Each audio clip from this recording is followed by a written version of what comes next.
Existence Brewing. Here's another Existence Brewing single shot.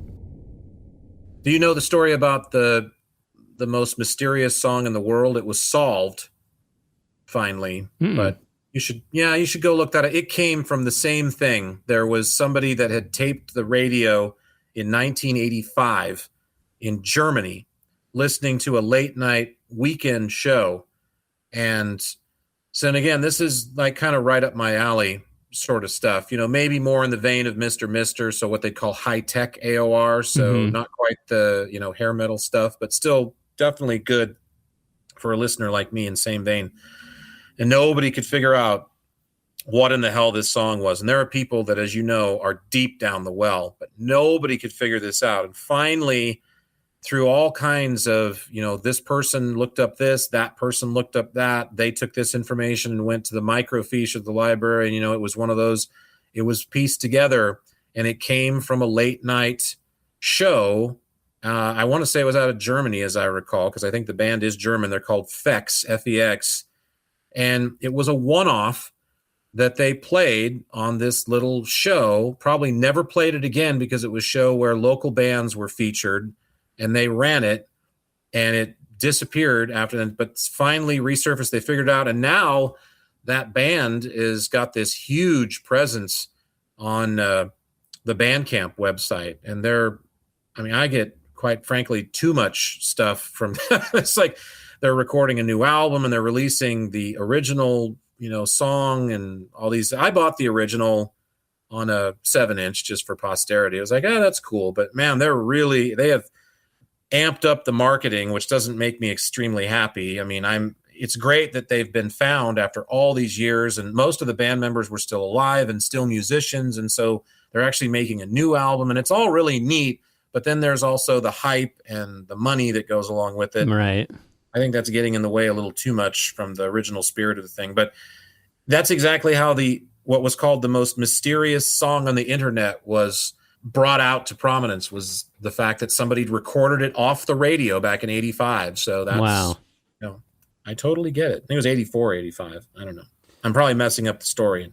Well, and things like Discogs, websites like Discogs are great because if you're a collector of music like we are, you can really get into the gnat's ass of who the record producer was and what studio did they record it in. And just the liner notes and everything is on there for years and years and years and years. There was what you just said reminded me of an artist that I ran across. His name is Gary Higgins.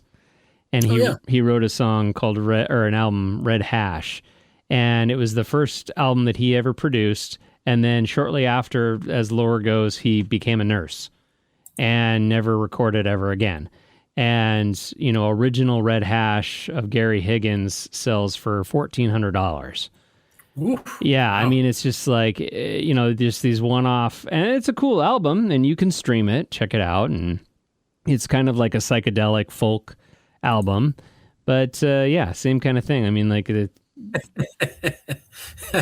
I'm looking at it now. He must have made one hell of a nurse. He looks like Jethro Tull's great-grandfather on a really drunken day. Yeah, can you imagine coming out of a coma and seeing that? No. It's kind of like what the kid, who played him? He was the original choice for Marty McFly, Eric Stoltz. He kind of looks like this would have been if Eric Stoltz as Mask could have grown his hair and beard that long to cover there you go. His facial deformities. That's kind of like what he should have or would have opted for. But yeah, Red Hash. Wow.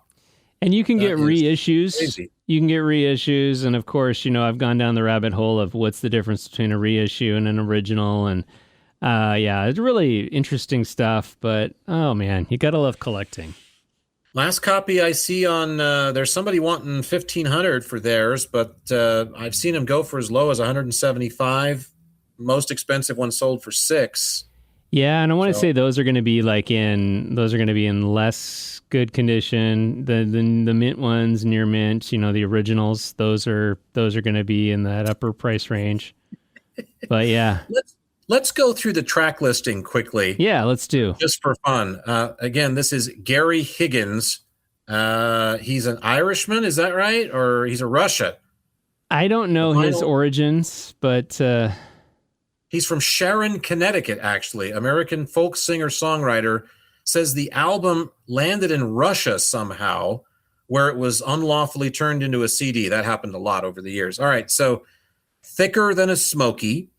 Great song. It Didn't Take Too Long. Windy Child. That's one that has, eats too much chili. Telegraph Towers. I Can't Sleep at Night. Cuckoo. I Pick Notes from the Sky. Stable the Spuds. Yeah, that's a great album. Down on the Farm, Unable to Fly, and Looking for June. Wow, that is an incredible track listing. It would be obviously you can see based on that track listing and those titles why many of them, the originals, were completely trashed on vinyl record, because somebody would be too stoned to find the needle and, of course, just wreck the vinyl record. We hope this single shot inspired you to want more Existence Brewing. To check out full episodes of the podcast and for more, head to existencebrewing.com or wherever you download your favorite podcasts online. Existence Brewing.